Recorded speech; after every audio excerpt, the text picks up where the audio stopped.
Here's the thing about bloating, some people don't actually realize. Bloating isn't always about what you eat. Yes, we are told to eat fibers, make sure that your food are rich in fiber, but it doesn't always end there. Sometimes it matters on how you eat this food and your daily habits.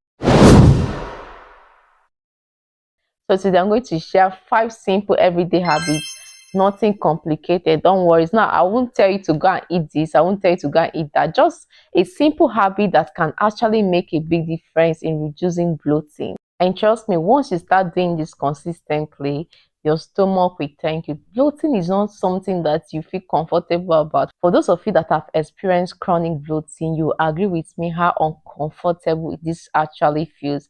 Imagine feeling full even when you have not eaten, or maybe you ate just a little and there's pressure down there. It's as if you ate a lot. Why maybe you can go on the whole day and just a biscuit you ate, and it's as if you are too full.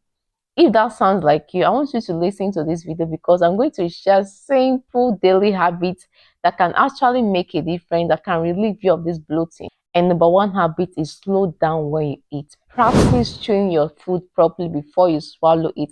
I told you that these are simple daily habits that can actually make a difference, not something big. As simple as this sound, yes, chewing your food aid in digestion. Don't forget digestion starts from your mouth. For your carbohydrates, digestion of carbohydrates start from the mouth. Now, when you chew your food, you are helping to break it down. Like this complex carbohydrate, you are breaking it down to smaller pieces to be acted upon by the saliva. Remember, the saliva has enzyme that also helps to act on this food and to break it down. Take smaller bite, chew your food properly. This gives your stomach time to process what you are eating. Digestion starts in your mouth, like I mentioned before, and not your stomach.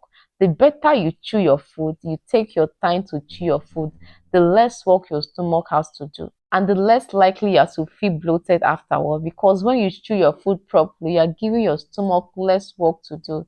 So if you are the type that don't chew your food and you suffer from bloating, you may want to consider taking your time to eat. Don't just rush your food. Take your time to eat and take your time to chew. And number two tip, after a meal, go for a walk. A 2021 study found that a 10 to 15 minutes walk after a meal was associated with significant improvement in your digestive tract. This is because movement helps to stimulate your peristalsis, which is just muscle contraction of your gut, which can help to push out this gas. When you're not moving, you're the type that hardly exercise. You can barely take a 10 minutes walk or even a 15 minutes walk. You sit in a house or sit in a spot for the whole day. This muscular contraction that helps to push gas out, that helps to push feces out, can slow down, and this can lead to gas buildup and constipation. So movement can actually make a big difference when you feel bloating, when you suffer from chronic bloating.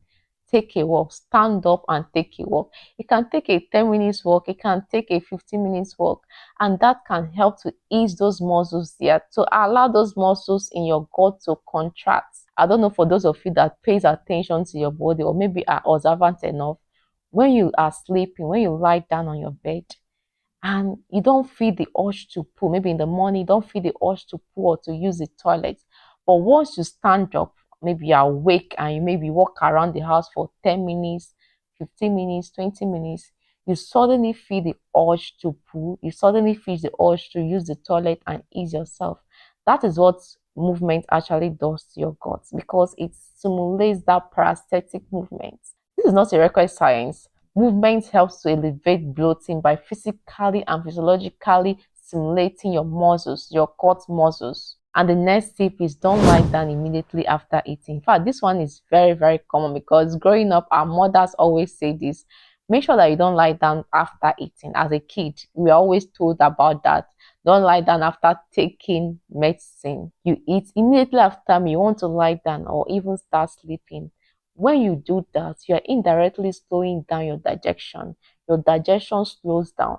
Instead of lying down immediately after, you can stay upright for at least 30 minutes. Sit down, allow that food to digest before you sleep. Stay upright at least for 30 minutes before you lie down. You can stay more than that, but at least for 30 minutes, please. If you can even take a gentle walk after meal, that will be even more better because this helps your digestive tract to move things freely. But if you cannot, just make sure that you sit upright for at least 30 minutes before lying down. Because when you lie down immediately after meal, it slows your digestion. Imagine eating immediately and start sleeping again, and you're complaining of bloating. And number four tip is pay attention to the food you eat. Pay attention to what triggers your bloating. I want you to understand that not all bloating comes from bad food. Yes, you heard me. That food might be healthy. It might not be actually that carbonated drink you drank that caused that bloating. It might be that healthy meat, that vegetable that you ate. That is why you should pay attention to your triggers. Even if you eat healthy food, your body might react differently. For instance, for some persons, when they drink milk, they feel bloated. Why for others they don't? Some persons, when they eat beans, their stomach is on fire. Why for others they will eat beans, nothing will happen.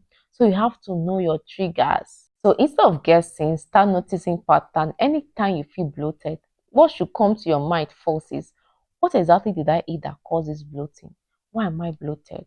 What did I eat that resulted in this bloating? Now, if you notice that maybe you ate beans and you have chronic bloating, then you repeated it again on Wednesday, maybe you ate beans on Monday, you ate another beans on Wednesday, you have another chronic bloating. Then on Friday, that pattern keeps repeating. Then you know that that beans is your trigger. You don't have to completely cut those food out, but reducing them, cutting down on it, or maybe preparing it in a different way can actually make a huge difference. And lastly, manage stress.